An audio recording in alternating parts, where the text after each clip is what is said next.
This program is provided by the valuable support of Chevrolet.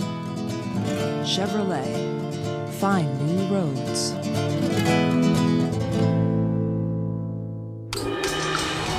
And Pernobis, passion for our country.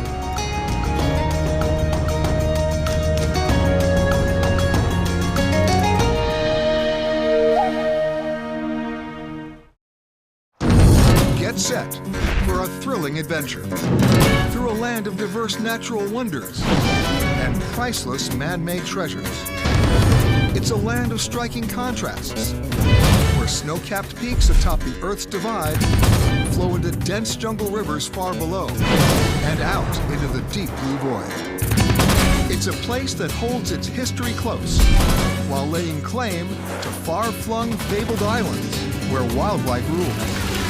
And on this trip, we'll soar over surging volcanoes, steam towards rich Andean cultures, glide across Amazonian rainforests, and dive into the wonders of evolutionary history. And our guide for this special journey is a man who knows this country as few others do.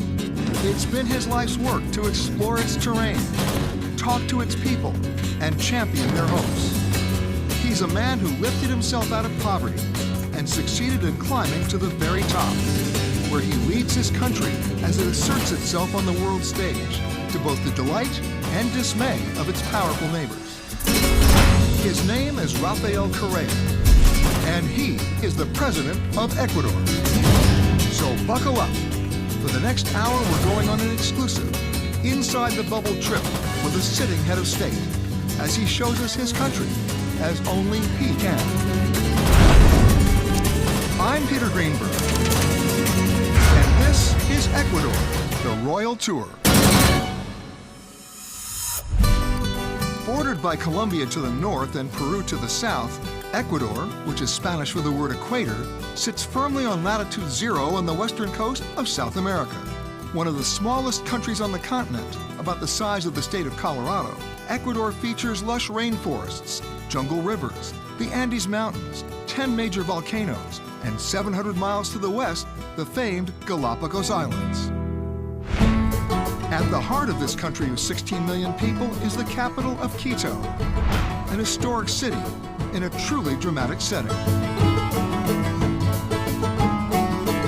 Sitting at an elevation of over 9,000 feet above sea level, Quito is the second highest capital city in the world. And it's where I begin my tour.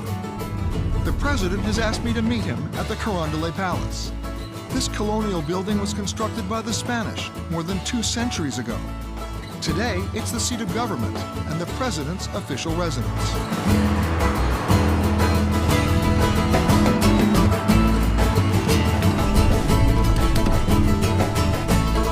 Welcome, Peter. Thank you. How are you?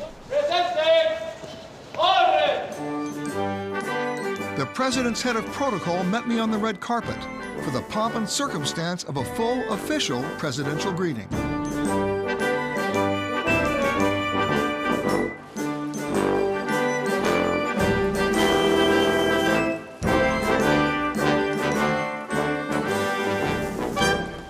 Mr. President. Peter, welcome to Carondelet, the Presidential Palace of Ecuador. Please. Thank you so much for having me. Before starting the tour, it was time to sit down with the president for an up-close and often personal briefing. Rafael Correa is one of the more controversial and outspoken figures in South America, one of a new breed of populist, left-wing leaders trying to reshape their countries through the redistribution of wealth and increased public spending. And in Ecuador's case, through tourism. Mr. President, first, thank you so much for having me to your country. Please, you're welcome. When somebody comes here for the first time, Yes.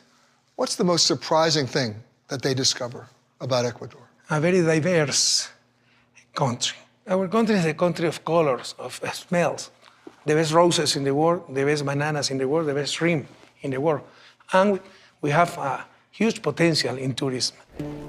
We are working very hard. According to the president, tourism is growing in Ecuador at an astounding 15% per year. 3 times the world average in tourism. Tourism can give us a lot of jobs in order to improve the quality of life of people. So what's your biggest challenge today? Well, to eliminate poverty, of course. And in order to do that, you have to have economic growth, but also more justice, better income distribution, for instance, better wealth distribution. You have here very rich people and very poor people. Poverty has color, you know. You are indigenous people, you are black people, almost for sure you are poor people. But if you are white people, almost for sure you are rich people. So that means that poverty is structural. You have unfair structures. You have exclusion of most part of population. How do you achieve that balance without angering a lot of people? It's very difficult because we have a small but very powerful elite. Correa says he understands that dynamic from both an Ecuadorian and an American perspective. When he was 35, Correa, his wife Anne, and their children moved to the United States for 4 years, while he earned his PhD in economics from the University of Illinois. Correa is now serving his 3rd term as president, but his relationship with the United States is often described as complicated. When you ran for president, part of your campaign was you did not want any American military bases in Ecuador. Well, if you want an Ecuadorian base in your territory, we can have a deal, you know. Why not to have an Ecuadorian base in Florida? America as a country, the most successful country in human history, but to accept orders from America that is unacceptable in the new Ecuador. Time and again, Correa has demonstrated his willingness to remain as independent as possible of the superpowers. For instance, when WikiLeaks hacktivist Julian Assange leaked secret cables from the U.S. Embassy in Ecuador that were critical of Correa, the president not only blocked efforts to extradite Assange, he granted him political asylum in the Ecuadorian embassy in London, where he still remained some 3 years later. The United States must pledge before the world that it will not pursue journalists for shining a light on the secret crimes of the powerful. Why did he come to you? He admired our country because he knows that we have freedom, liberty. Formally, the United States has nothing to do with the problem. The investigation is a Swedish investigation. Right. Julian Assange is in our embassy in London, so it's a Swedish and British problem. We study long time the request. We decide it's our right, it's our duty to give him asylum. As long as he wants, he can stay in our embassy. For the most part, Correa's policies have been met with broad domestic support. Now in his 3rd term, he is widely considered the most popular president in Ecuador's somewhat roller coaster democratic history. Before Correa took office in 2007, the country held a record of sorts. 7 different presidents in just 10 years, and not one of them completed his term. Now, during 8 years, we have had just one president. You. Yes, sir. And thanks to God, with a lot of popular support. And yet in 2010, your presidency was challenged very directly. An attempted coup, if you will. Yes, sir. In September of that year, the National Police went on strike to protest a new public service law. They blocked roads and seized the airport, a TV station, and this police base. Against the advice of a security team, the president decided to face the protesters. But he was clearly not welcome. When I arrived there, immediately I realized that there was not a normal strike. It was a political movement because they started insulting us, threatening us. He asked reporters on the scene to tell the nation that he was going to face the police, and he'd emerge either as a president or as a corpse. He finally made his way to a 2nd-floor window overlooking the crowd.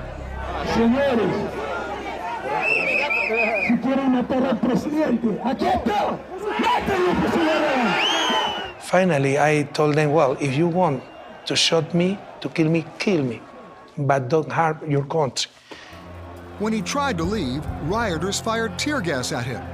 Knowing he'd just had surgery, they targeted his knee.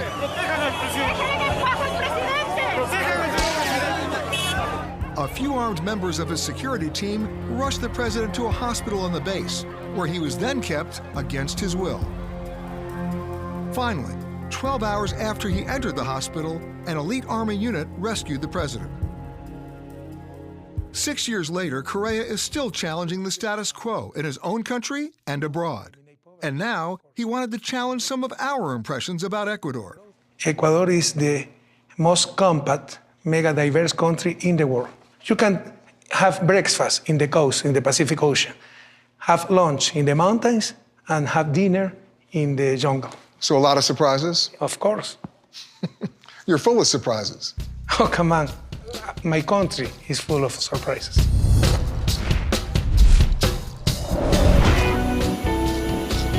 But it's no surprise that when you travel with the president, you need to move fast.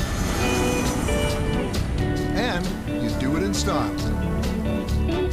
Just a few minutes after we left Quito, we flew over the Ciudad La Mitad del Mundo. This is the middle of the world monument that marks the spot where the equator cuts right through Ecuador. This is only a short flight from Quito, but we are heading to a completely different world, the Amazonian rainforest. We hadn't been in the air very long before I could see the lush rainforest below. And a few minutes later, we touched down in the port town of Coca. It's hot today. Always hot here. Come on. Buenos días, presidente. Bienvenido. We hit the ground long enough to exchange a fast welcome. And then, we were wheels up again.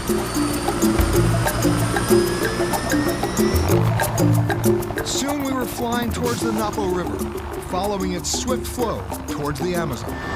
That is a huge river. Below us lay Yasuni National Park, Ecuador's largest protected rainforest. It's a somewhat controversial location because Correa has allowed petroleum exploration to continue here, despite irresponsible drilling causing serious ecological damage during previous administrations. But he contends his government is now enforcing responsible drilling. Ironically, the income from the oil is now being used to protect this rainforest.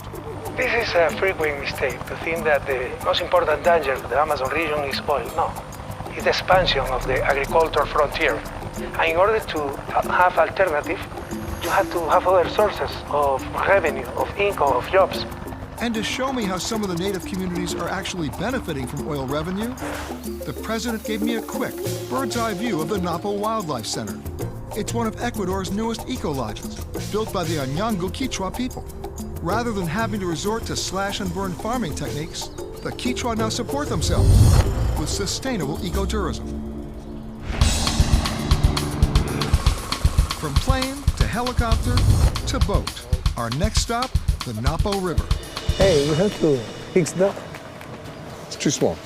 Let me check. Are you okay like this? Hello. I'm good.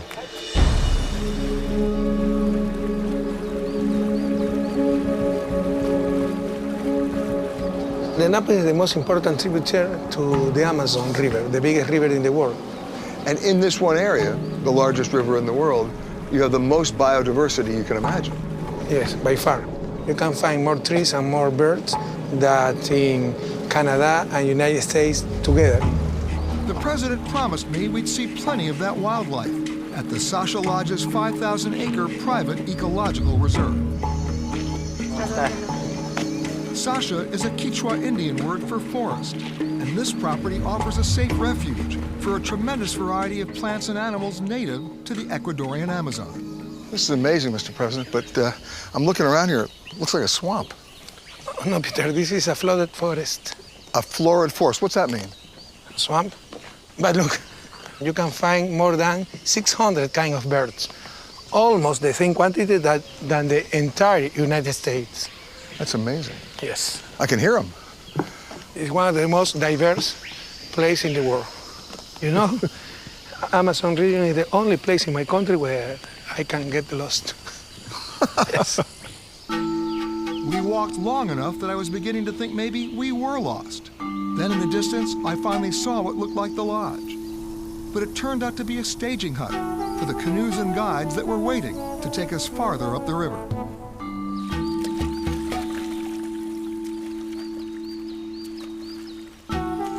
It's very quiet.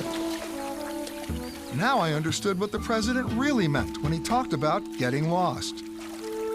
Out here, it feels as if your heart rate slows to the tempo of each soothing, liquid stroke. And you can get lost, lost in thought, lost in the pristine surroundings, a world away from your troubles or the troubles of state. It's very peaceful here. As we exited the narrow tributary, a large black water lagoon lay before us. The Black Lagoon gets its name from the natural tannins that color the water. In the distance, I could see one of the Sasha Lodge huts. They're swimming there. Wonderful. Oh, they're swimming over there. I was a little surprised to see swimmers. I had always heard that these blackwater lagoons were filled with piranha and alligators. That would be enough to keep me out of the water. As soon as we pulled in, a family vacationing from New York instantly recognized the president. But these two are studying. I've had 2 years of Spanish and I barely know anything. What would you like to tell the president in Spanish? Hola. Well, what would you like to tell the president in English about Ecuador? It's really beautiful. I like it a lot. You know why? Because the country has a very nice president. That is the secret. He's very friendly. It's not often you can hang out with the president. So friendly, in fact, that when the girls invited him to go swimming, he jumped at the chance. Uno. No, I am scared. Uno. Are you sure? Okay. What about piranha, 1, alligators, caiman? 2, 3. Okay, go ahead. Okay.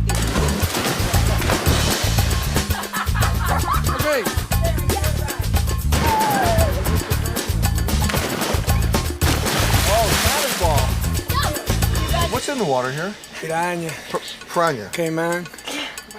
Electric eels. Electric eels? Yeah, No. stingrays. Yeah. No. No. Anacondas. Anaconda.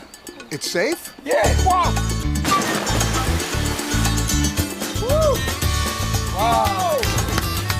Whoa!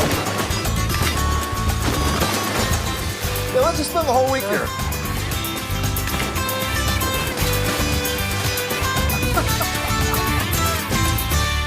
So what's the one lesson that you learned from this?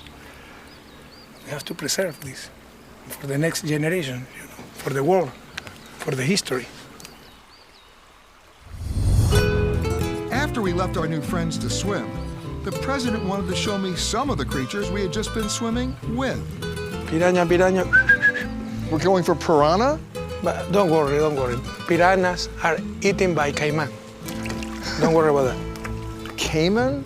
Back home, most people would never think they could safely swim in these waters. But the president told me that here, these animals have plenty of space and food, so they usually leave swimmers alone. Look, look, this is one. Oh, Come on. They are very small, but with very big teeth. She has a beautiful smile, huh? yeah. Let's send this guy back home, okay? Okay. So how big was the fish you caught, Mr. President? Was it this big? Oh, come on, bigger. Photoshop. Photoshop. Next, it was time to go deeper into the jungle. We were met by our guide and naturalist, Jorge Fabre. See, we got that root system. Look at that's gorgeous here. Within a few steps, we had our first encounter. There are several there. A group of Grill's tamarin monkeys foraging in the canopy. This one. Another one. Two or three. Two or three, yeah. Another one there. They're everywhere. Even fully grown, these tiny creatures only range from about 7 to 12 inches long. He's gonna jump. Oh, he did it. Look at that. You see that? They can really jump. You're looking at a family group. That's how they move. He's getting ready. Boom! Oh, man. These guys are great. Tell me that's not cool. Is that cool? That's cool. Can they bite? They bite. Well, when you see that behavior, that's being places where people, they've been feeding creatures. We don't do that here. So you see totally a natural movement. As soon as you go close to them, they're gonna run. They don't bother you. No, not at all. If only politics was like that. Look at the ants. Leafcutter ants. Look. Wow. They're busy today. These creatures are farming right now. They're carrying the leaves, but they don't eat the leaves. We produce a compost with the leaves. It's rush hour. Everywhere we looked, there was life. But Jorge explained that this lush rainforest actually concealed a very fragile ecosystem. We are walking on one of the poorest soils of the world. After the desert, this is the second poorest soil on Earth. See? There's nothing but clay in the ground. You don't have the forest, you're gonna have a beautiful patch of desert here. And worldwide, it's gonna change the weather. It's not good for agriculture, for cattle. For cattle, yeah. They have to deforest a lot of land in order to have few cattle. You know? So the key is you've got to stop the deforestation. But people need also to feed their families. So we need to find other kinds of economic activities here for the Amazon region especially. At the end of our trek, we returned to the canoes to make our way back to the lodge before nightfall. But there was one thing I just couldn't get off my mind. I'm just waiting for the piranha to attack. My friend Peter, too much Hollywood films. I know. And maybe I had seen too many movies, but it was clear that this Amazonian scene needed no special effects. The sky, the light, it's great. The next morning started early, very early. We were up and walking by 5 a.m. in anticipation of an Amazonian sunrise. But it wasn't the sunrise that motivated us. It was where we were going to watch it from. A large, towering, shaky canopy walkway. This 940-foot-long steel cable bridge is suspended from 3 large metal towers. And although it was a bit of a hike to get here, boy, was it worth it. It was breathtaking to see the jungle and its creatures from the treetops. Hey, the toucan. You see the toucan? Oh, yeah. Lots of them in the back, white-throated toucan. Almost 600 species of birds have been spotted in this small area. Bird watchers love it because you never know quite what you'll see. This is the place where I come to get away from it all, but at the same time to see it all. And you do see it all.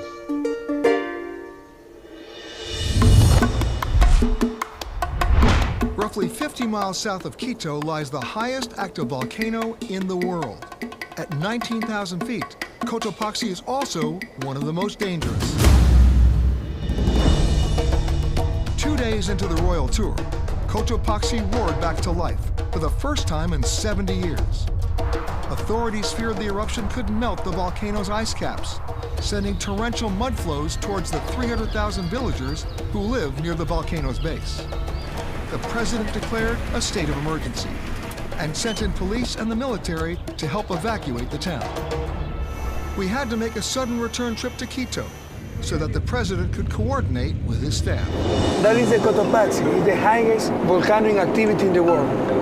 And now, It's erupting. yes, its activity is increasing. It's a little scary. Yes, we are very worried about that. We are taking all the precautions, but it is very dangerous.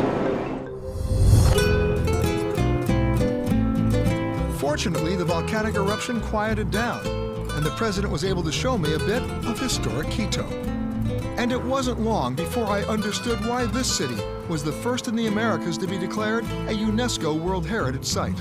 It's an amazing building, Mr. President. Hi, Peter. This is one of the most beautiful buildings in the world. This is the Compañía de Jesús Church. I think it's Quito's crown jewel. Wait to see inside. This church is often referred to as Quito's Sistine Chapel. Jesuit priests began construction in 1605, and the massive project took 163 years to complete. You know, Mr. President, I walk in this building, I look all around, and all I see is gold. You have here, Peter, 7 tons of gold. 7 tons? Yes. And what would 7 tons of gold mean today? A lot of money. A little help to the economy, perhaps? Of course. This must have been quite a construction project. This is an impressive building, Peter. But I'm gonna show you something really special. Come with me, please. Peter, this is something that few visitors ever get to experience. Wow. Talk about a room with a view. Amazing, isn't it? But it turned out this was just a stopover on the way to where we were really headed. This is the special view that I wanted to show you, Peter. The church cupolas.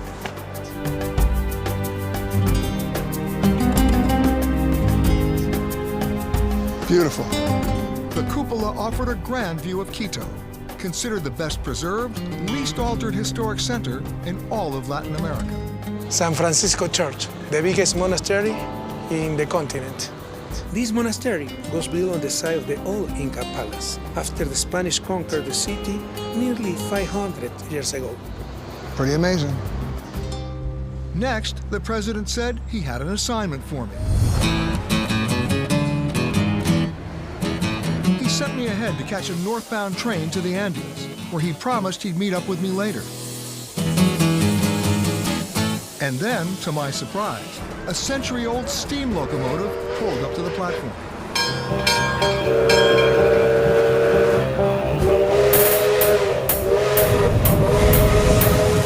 With great fanfare, the old train pulled out of the station and began grinding its way up and into the Andes.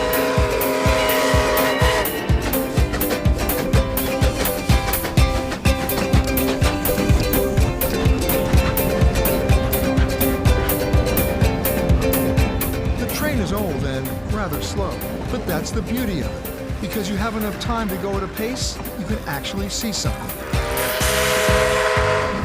Just 7 years ago, only 10% of these historic trains were operational. But since then, there's been a railroad renaissance. President Correa committed $280 million to renovate the system, lay new track, and restore the trains. Today, these old trains still serve much of the country. And the government is betting that by attracting travelers, the railroad will boost economically depressed communities along its route. Hola!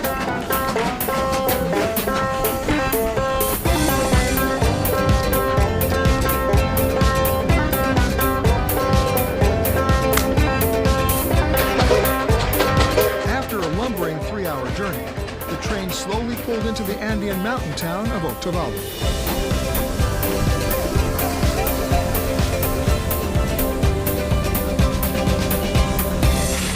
My destination was only a short walk from the station. It's the handicraft market, where every Saturday, indigenous people come from the countryside to sell their wares. These are the descendants of the Inca. You can see it in their faces and in the clothes they wear. The women dress in blouses, skirts, shawls, and hats, with layers of necklaces, while the men still wear a long braid known as a shimba.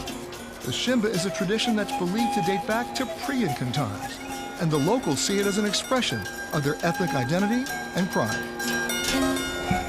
The market was jammed with people and filled with colorful homemade goods. But before I had a chance to stop and look at anything, there was a large commotion in the crowd.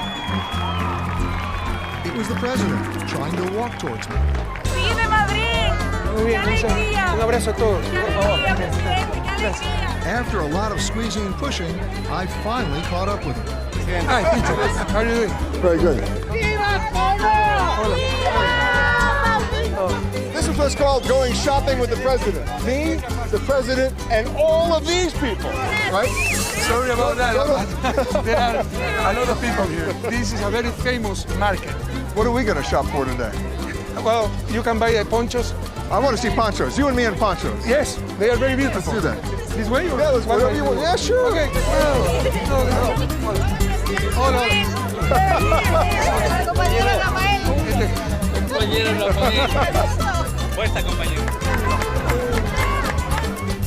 Now the man with a PhD in economics would teach me a little bit about the free market. And it's very funny to do bargain, you know? You never take the first price. No, never. never. But you're the president. You can get anything you want. No, they they will ask the highest For you, possible for you. price for me, you know? Okay, so let's see what we can do here. How much is this? How much is this? ¿Cuántos? $20? No. She speaks Quechua. Ah, Quechua. Ah. But she also speaks $20. Quince. She's holding tough, man. I guess we have to buy it, huh? Okay. 18, deal. Okay. 18 bucks? A bargain. Poncho in hand, we now went off in search of a hat.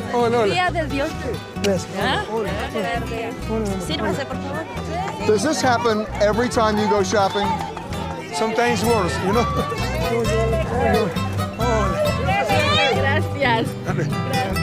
Ecuadorian people is very kind people. You know? Yeah.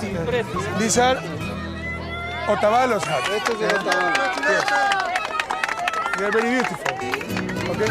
Wonderful, you know? That was good. Perfect. ¿Cuánto? $10? $10. Take that back. No, come on. I buy one for you. Come on, my treat. Él paga, no te preocupes.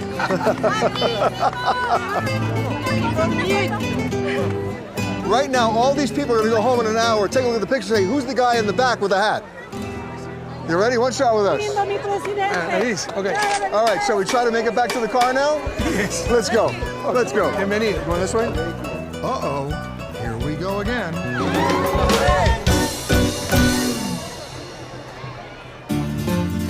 Our next stop on the Royal Tour, the city of Guayaquil. I have a very special reason to take you there. Guayaquil is not only Ecuador's largest city, it's also my hometown. I asked the president to take me to the places that, when he was growing up, shaped his thinking and his politics.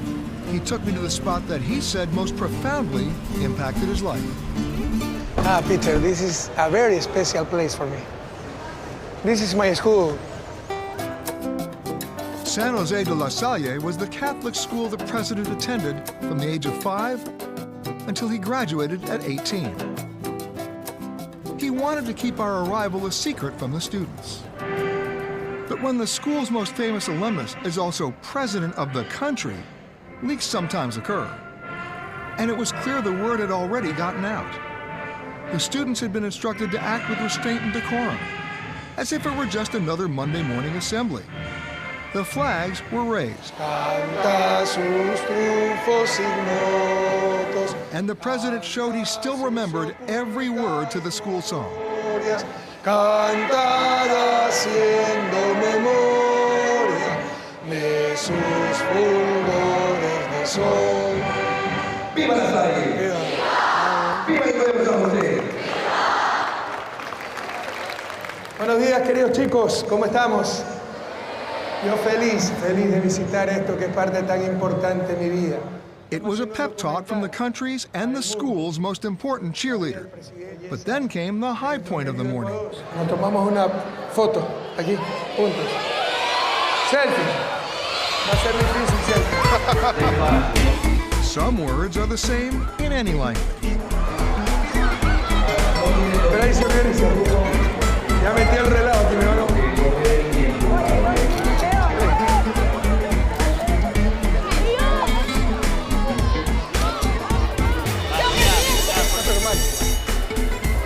Gracias.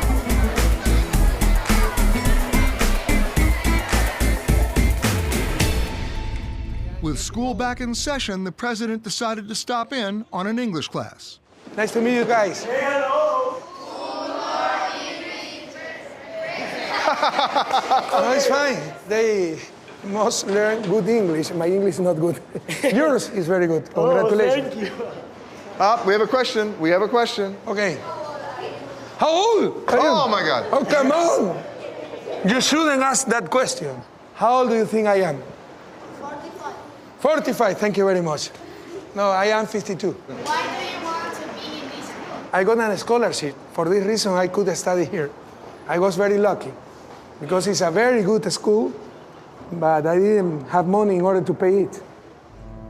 For the president, his scholarship was an early lesson in how communities could help the poor. The school also nurtured his faith. Today, he remains a devout Roman Catholic. It's beautiful. Every Sunday, I came here in order to have Mass. Exactly the same, exactly. Nothing changed. The same lights, the same colors, and so many memories. And confession. Confession.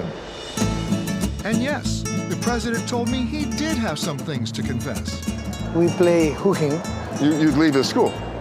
to the market in order to eat ceviche, or to my house because I woke up too late. So I didn't have time to take breakfast. I returned to my house in order to take breakfast during the break. The doorman was a very good friend of mine also. He was my neighbor. So he snuck you out? Yes. The doorman's name was Ovidio. And 4 decades later, Ovidio still lives across the street from the school. In this neighborhood, nothing really changes, right? The same people live here now that live there. In this building. Aquí al segundo piso vivió. This was my apartment, that window. Wow. Do you want to show it to me? Of course. Let's go, yeah. So you lived here how long? Here in this apartment, Yeah. 20 years. Wow. And how much was the rent? $20. Wow. Yes. That's a deal. No, it's a very modest apartment. Gracias. She was my landlady. In 4 days, she will be 101 years old. Wow. 101. Está guapísima. Entonces me he hecho un tuning porque se le ve jovencita. Con sus obras. Gracias. The grand dame of the apartment allowed the president to give us the royal tour of his childhood home. Me and my brother's bedroom. This is it? Yes. The bathroom. Bathroom? Very elementary bathroom. Yeah. And the kitchen. It's not anymore the kitchen. Oh, wow. And they are reconstructing. But this is old. So what did this neighborhood, growing up here, teach you about life? Well, this was a poor neighborhood, a very unsafe neighborhood. So I learned to defend myself, you know. My mom worked all the day, so we stayed alone. We didn't have even a car, TV, etc. We learned to be self-sufficient. We learned not to waste resources, to enjoy the few things that we had. Oh, it's quite something, yeah. A lot of memories. A lot of My memories. life. I know. My childhood.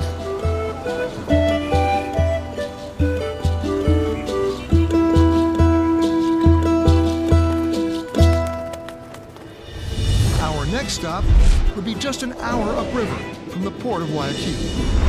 Here, alongside the country roads, grows one of the national treasures of Ecuador, cacao, the raw ingredient of chocolate.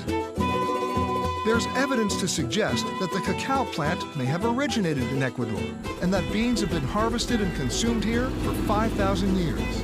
Today, Ecuador has emerged as a preeminent exporter of some of the world's finest premium-grade cocoa beans. There's not a lot of agritourism in Ecuador yet, so the routes to the farms can be a bit of a rough ride. The president told me there's only one way to travel these roads, and he wants me to drive.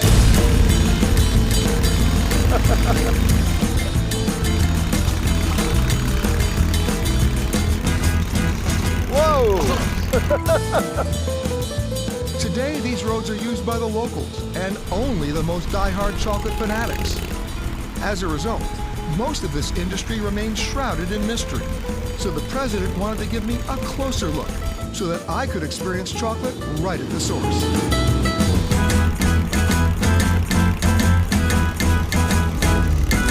Compañeros, la finca Víctor. Más adelante a la izquierda, ahí queda ahí. Gracias.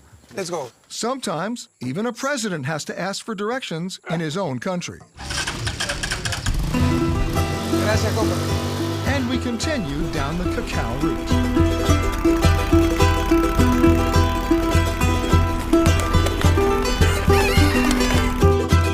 The president was taking me to a small farm he'd visited before.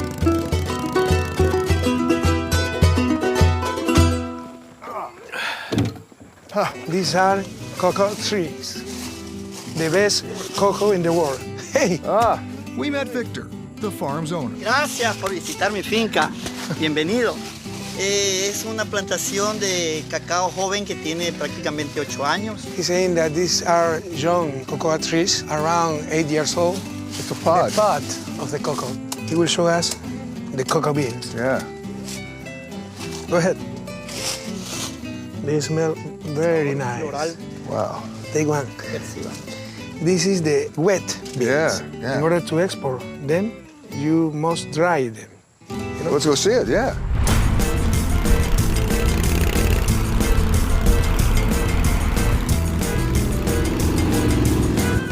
So where are you taking me? To a wonderful place. This is a cocoa warehouse. Jaime, Peter. Hey, Jaime, con mucho gusto. The best cocoa in the world. Smell that, Peter. Wow. The smell of Ecuadorian beans is so famous that it has a name, Cacao Arriba, and you can only get it from Ecuador. The smell of my country. Try it, taste it, love it. This warehouse is a farmer's cooperative, where the organic cacao beans are brought to be dried, graded, packaged, and then shipped to all corners of the world. For example, this goes to Holland. Goes to Holland? Yes. So when the Dutch claim credit for chocolate, they have to actually thank you. Well, the small producers. The small producers? The small producers, yep. It's a fair trade model that gives the farmers better pay for a better product and provides them with a sustainable way to support their families. The farmers say that this, not oil, is their black gold. But before it gets in here, it has to be dried. Yeah, sure. In the outside, we can see how we dry it with the sun. You have to have good sun. Yes. Well, this is equatorial sun, you know? Yeah. Here is the cocoa that is arriving from the field. This bag is 100 pounds. It's a big job. Whoa. That's... This is un artist. I think he's done that before. Yeah. Yes. Wow. He's an artist. Yeah. Peter, try one. No, you're the president. Okay. You'll do it? Okay. Okay. Okay.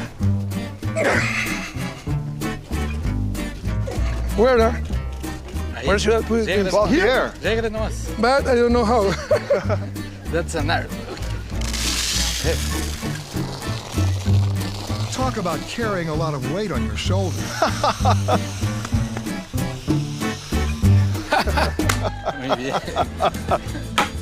Thank you, lady. Whoa, this we take home. Much appreciated. Nice to see you. Thank you, man. Peter, a day without chocolate is not a good day.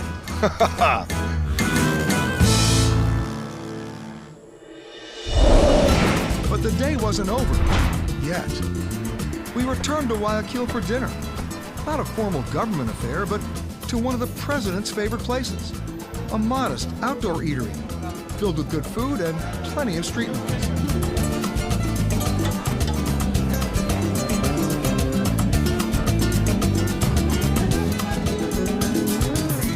Now, this is a typical Guayaquil restaurant. Well, yes, we have several kinds, but this is a very popular one. The president ordered our food, and by the time it arrived, people had begun to take notice. The president, a few security guys, and a camera crew. Suddenly, some of the locals figured out there was a free show starting. Eating outside, in the neighborhoods, this is part of the culture. This is part of the scene here. Yes. Now, when you were in America, going to the university, is that where you learned your English? I never learned English. Would you want to go back to America? I love America. I love American people. I admire a lot your country. We have to learn a lot from the United States.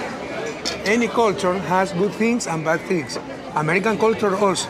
For instance, innovation, we have to learn about that. And the bad things? I found that American people do not know a lot of the rest of the world. Is it safe to say that a student in Ecuador might know more about America than an American student might know about Ecuador? For sure. Here, everybody knows something about America. We have a lot of TV programs from America. Do you remember what your favorite TV show was from America? Three People Are Too Much. Do you remember this? Three's Company. Yes, Three's Company. With and John Ritter. Yes. Oh my God, you like that? Yes. And just when it seemed like the evening might be winding down, little did I know, the president was just getting started.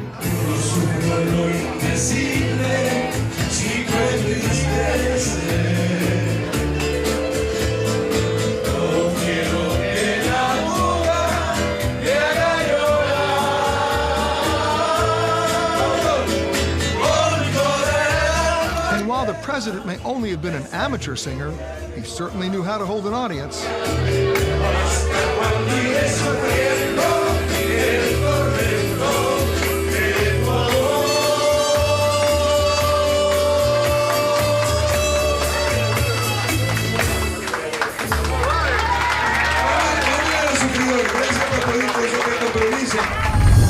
The next morning, we were on the move again.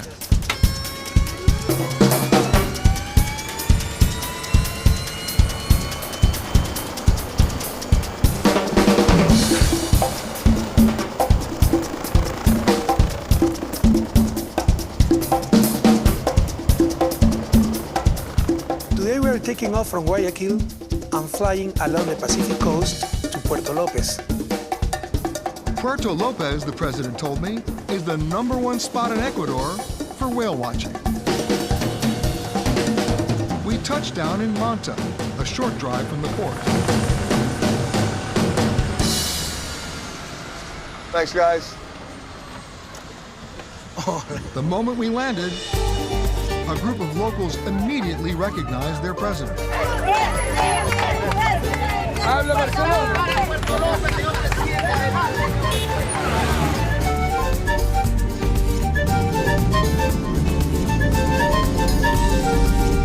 By the time we reached the port, word had really gotten out. And while the crowd had come for president watching, we were there for something else. It's a good day to watch whales. When it is cloudy, they go up, They come up to the surface. Yes. When it is too sunny, too hot, they go down.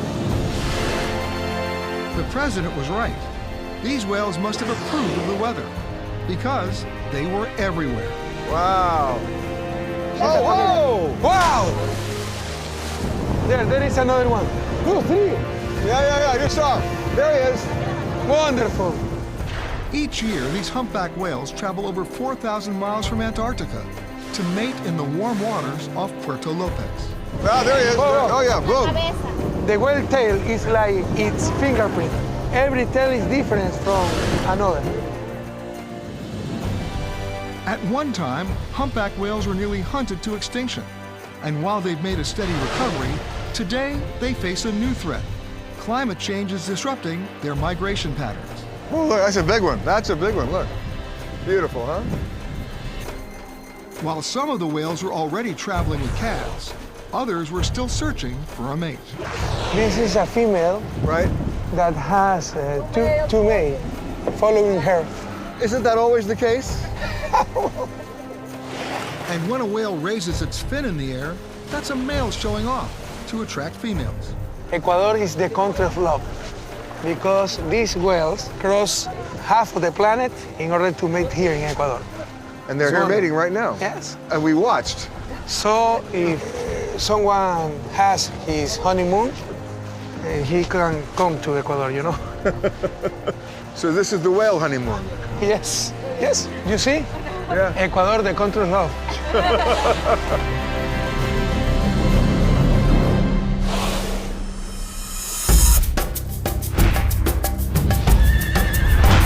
Our next flight would be our longest of the tour, a 700-mile journey west of Ecuador's mainland to the Galapagos Islands. The Galapagos is an archipelago made up of more than 20 islands. It is a legendary, almost mythical place, encompassing one of the richest ecosystems on Earth. There are species of marine life on these islands that don't exist anywhere else in the world. Because of the president's schedule, we only had one day to spend here, so we wasted no time. And our first major sighting caught us completely by surprise. As a flock of blue-footed boobies in search of sardines suddenly dive-bombed the shallows near our boat. Sailors have been coming to the Galapagos since the islands were discovered in the 1500s. But the name most commonly associated with these islands is Charles Darwin. Darwin sailed here in 1835, and the islands formed the foundation for his book, The Origin of the Species. Today, the islands are a living museum of Darwin's theory of evolution. We anchored off Santa Cruz, a roughly 40-mile wide island located near the center of the archipelago. So, Mr. President, what are we going to see today? I'm going to show you some friends of mine. Okay, let's go.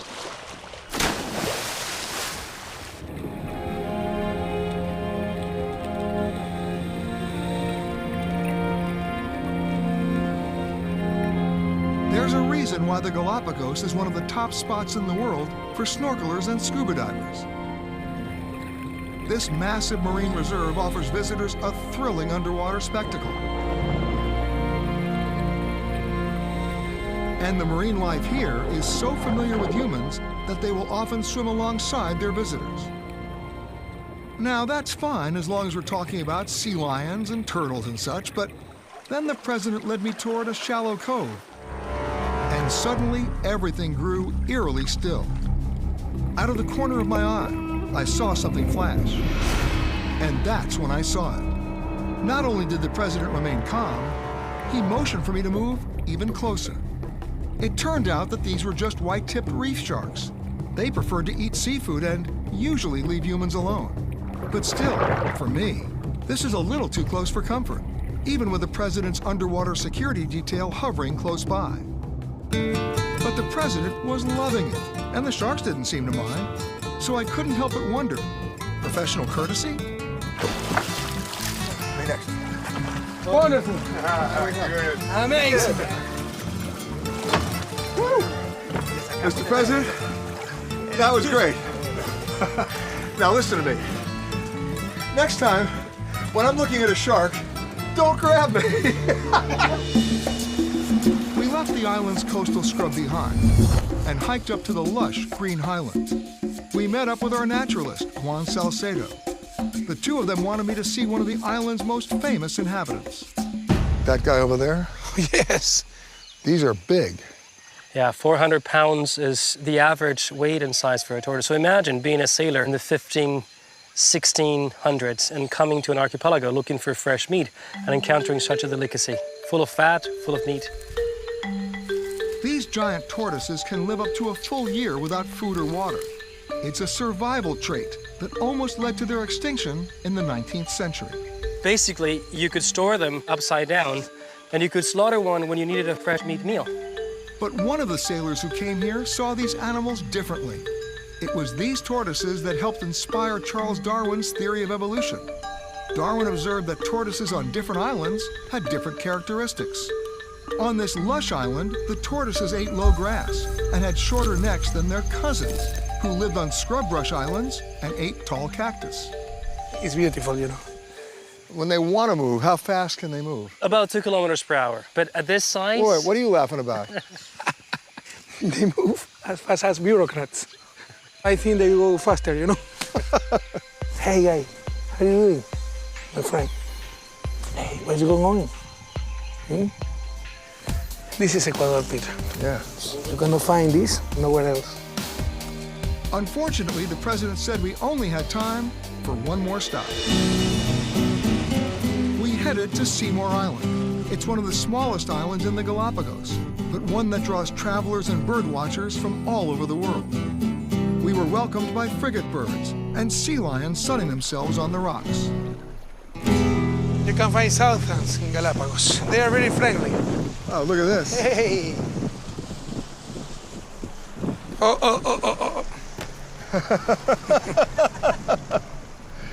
You have a new friend. He knows I am the president. This is one of the few places in the world where animals are not scared from humans because they are used to see people and also because of a long history of isolation. Hello. Oh, look at that. And they like to pose. Yes. They say timing is everything. And when we came across these two blue-footed boobies, we were clearly interrupting some serious business. Peter, this is a courtship of the blue-footed boobies, you know. They show the feet in order to be selected by the female. Whoever has the most beautiful feet. Yes. Blue suede shoes. The secret is to have blue shoes. Remember that. Oh, come on. Wow. Should we be watching this? Shh. Let's have some privacy. He's proud of himself. He's boasting.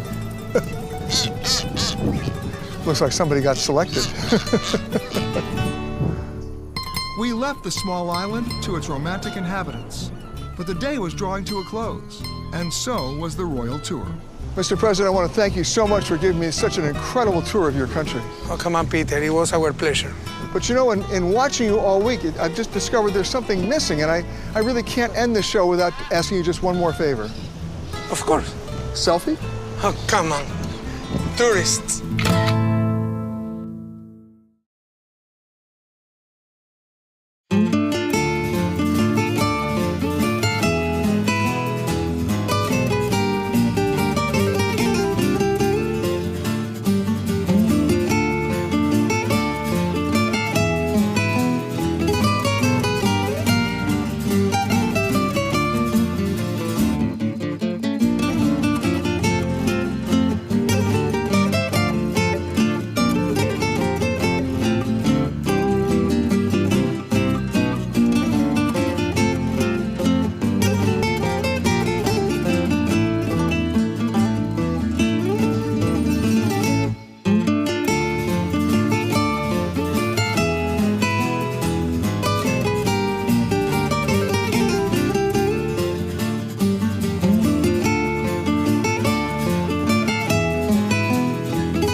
To learn more about the Royal Tour, visit petergreenberg.com. Funding for this program is provided by the valuable support of Chevrolet. Chevrolet, find new roads.